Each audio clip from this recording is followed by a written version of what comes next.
Bienvenue à Plurien, la singulière. La singularité de Plurien, c'est d'avoir su garder un charme désuet sans se laisser distancer du progrès. Et pour preuve, il suffit de prêter attention à l'agencement de son patrimoine, gardant et mariant habilement caractère et modernité. En 465, des insulaires des îles bretonnes, fuyant les Saxons, accostent sur la côte et adoptent ce territoire. Plurien naît.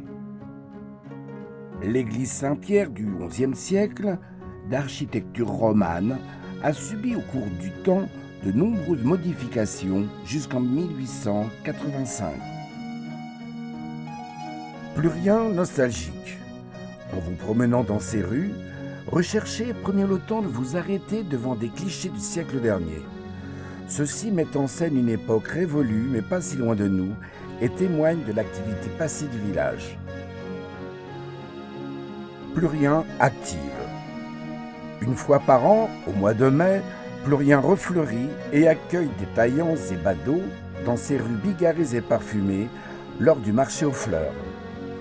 En juillet et août, le marché hebdomadaire du vendredi, fort d'une centaine d'exposants, attire plus de 2000 personnes dans la matinée.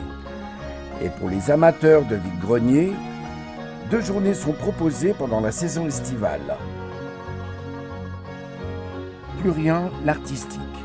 Les jeudis, dans la chaleur des nuits d'été, l'association À l'Est des Dunes vous accueille à la vallée de Diane, au Théâtre des Verdures, pour rafraîchissant les oreilles de jazz. Hors saison, la commune programme aussi des spectacles, notamment avec le rappeur Mano, dans un tout autre style des humoristes tels que Albert Mellet ou les Glochos, ainsi que des artistes de son cru et de sa compagnie de théâtre. Plurien sportive. La mer mitoyenne invite à s'adonner aux sports nautiques, tels que la voile, la plongée, le surf, le paddle, le longe-côte, le kayak.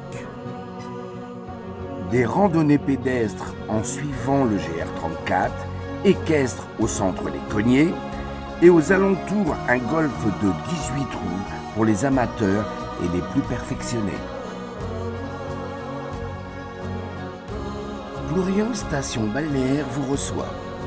L'hôtel Le Bon Cap en son centre, l'hôtel La Voile d'Or et le camping Les Salignes, ces 2 derniers situés à 200 mètres de la mer, le camping entre les 2 caps et les chalets du Le Parc d'Émeraude, des gîtes et des chambres d'hôtes, ainsi que de nombreux commerces de proximité.